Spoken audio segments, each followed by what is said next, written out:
Hey, what's up? My name is Alex and I'm a music producer, and today I want to do a musical analysis of the Final Fantasy VII Remake opening movie. So let's go.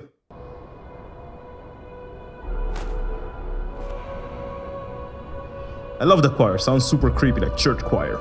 Has a lot of reverb on it, so it gives a sense of space. And those chords. I think we all know what that means.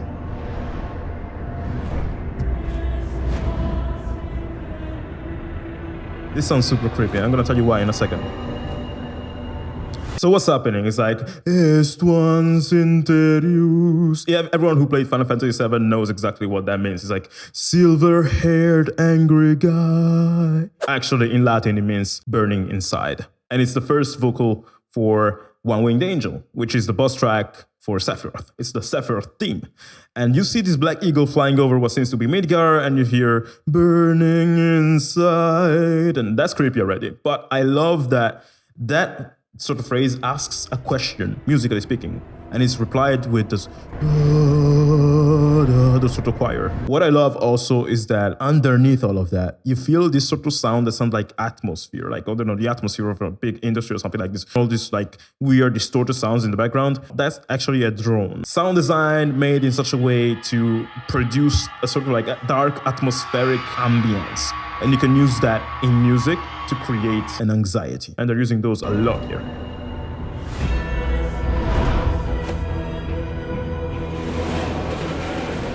Oh, okay. So Estuans interius ira vehementi Sephiroth, that's what you get normally. In the original track, though, it goes like Estuans interius ira vehementi Sephiroth. And that's that when you hear that in One Winged Angel, you're like, oh my god, shit's about to hit the fan. Sephiroth is gonna get you. But here it's more toned down because, well, it's in a different key as the first thing. This one is not so aggressive. And also the way it's being, the way they're playing those vocals, it's again like asking a question and a reply. So it's like, Estuans interius, like asking a question. Here's my reply. It's like, ira vehementi. So it's sort of like a mantra underneath that. And what I love is it's not only two voices. Listen carefully. The composer now is doing a very great job at providing loads of emotion just by playing harmonies. Interesting. Can you hear that arpeggio?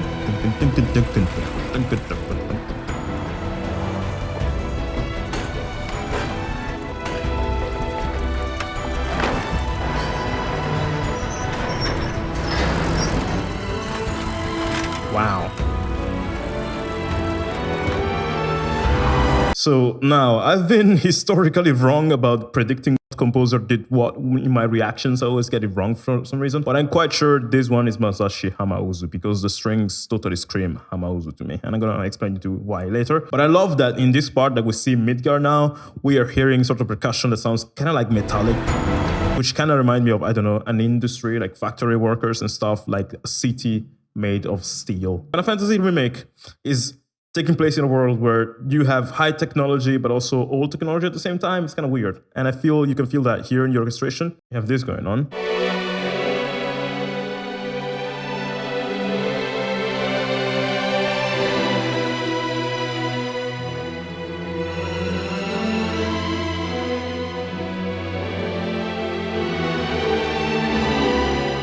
Which to me, this screams Masashi Hamauzu. Check this out. No, that's like Final Fantasy X. Come on. I'm finding similarities in the colors of the chords that are being used here compared to some Final Fantasy X tracks, which Masashi Hamauzu helped a lot into making that soundtrack. But back to the point I was trying to make before, I feel like this soundtrack sounds kind of futuristic and classical at the same time in this bit, because that's what Midgar is. So you have that string thing, but you also have this arpeggio playing this.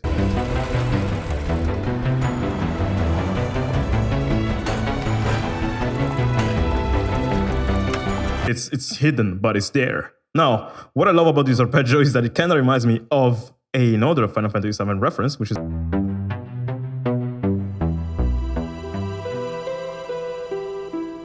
But let's move on. Drones. Wow.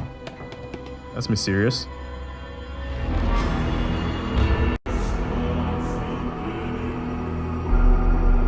I love this. Like it is.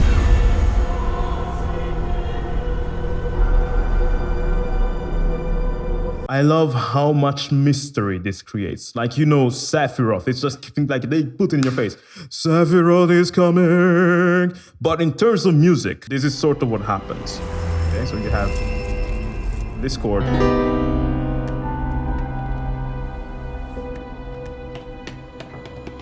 That goes to...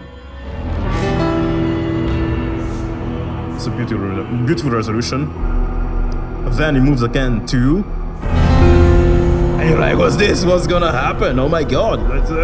And then it ends with the... There's Aerith. And this is the scene we all know. But I freaking love, sorry, I keep on stopping here. I freaking love they are using all this, you know, harmonies and stuff in the music to tell you mystery. Mystery is the first emotion you feel when you start playing FF7 Remake, which means even us, as players who experienced this game before, maybe we'll be surprised by so many changes. I'm so hyped for that. And this sounds way more pure. I think we went from a very, very dark scale, very dark key, to something much more major. This sounds way happier. And also notice how now we don't have those weird drones anymore. Rather, we have harp, we have piano, and we have this beautiful celesta, which is that sort of like sprinkly sound, that dreamy sound. All three together create that ba ba ba ba, and also the strings.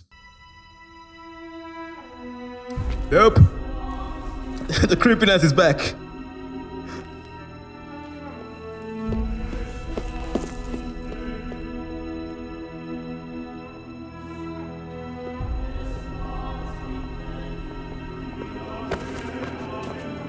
It's getting faster. So the tempo is getting faster to make you feel like, oh my god, it's getting more and more dangerous.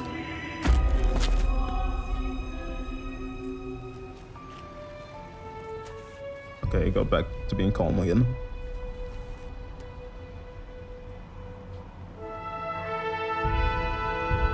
Nice. So that instrument that is playing, that is called a trumpet. It's like one of the highest range brass instrument.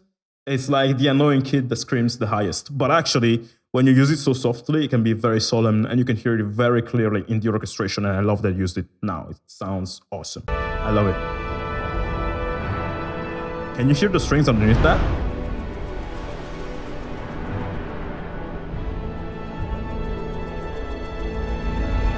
Oh god, I thought we were gonna do ba ba ba ba ba ba ba ba, but instead it keeps on like going on. It's like fuck.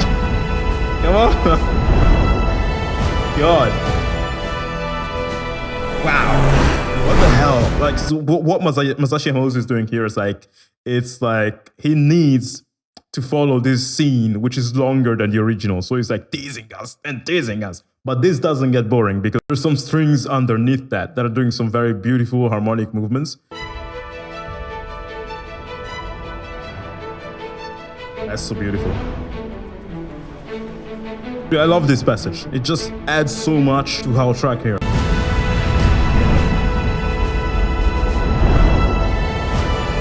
So once again, that beautiful movement in the strings. Feel it there more. And the rest of the orchestra getting bigger and bigger. Like, but also, so it's like many different voices in our chord progression getting the track to sound even wider than before. Because this... It's a freaking moment. We'll be waiting for it. Yes. It's so awesome. It's so freaking satisfying, guys, to hear that. Ba, ba, ba, ba, ba, ba, ba, finally, after how many? Like 3 minutes and 3 minutes and 40 seconds. And also what I love the most is how the chord progression takes us there.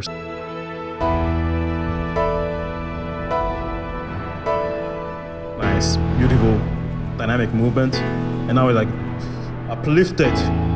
Give me more, and it's like, nope, once again, more mysterious, more voices.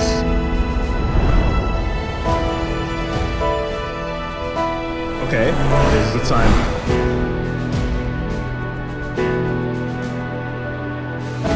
And now it's like, great. I love this motion.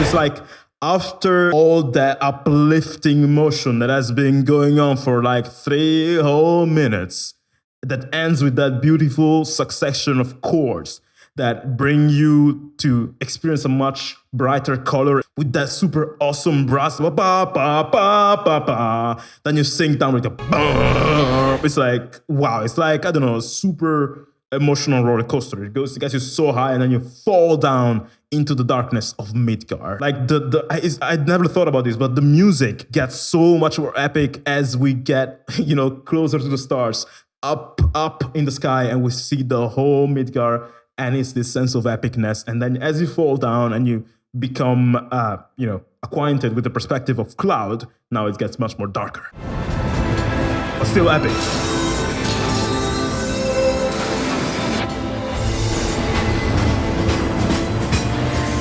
That's new.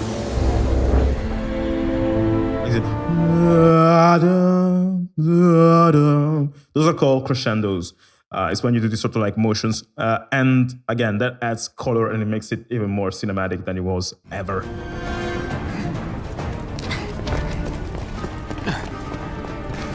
Get down here, Merc.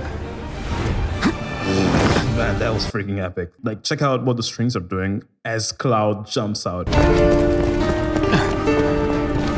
Get down here, Merc. As soon as Cloud leaps, like it lands on the ground, and as he's leaping, like da da da da da da da da da da da, like he's like, whoa, this is super mega epic. Now, if you want the full-on analysis of the full bombing mission track, I actually rewrote that by ear from the E3 video that got released many months ago, and I made a full analysis where I show every single instrument, and it's on this channel right now. I'm gonna link it down below in the description of this video. You can check out my other reaction to video game music because I made quite a few at this point. I think I'm gonna make more, and let me know what track you want me to do next. I think I'll do another Final Fantasy 14 track, but if you want to see me do other video games, let me know. That's pretty much the analysis of this track, which sounds freaking awesome. I was a bit simplistic because there's so much more to talk about the orchestration of this piece, but there I would go into like music composer territory, and I want this video to be more catered towards people who don't know music theory as much and stuff like that. So I hope this was, you know, interesting to watch, and that's all for this video. Bye bye.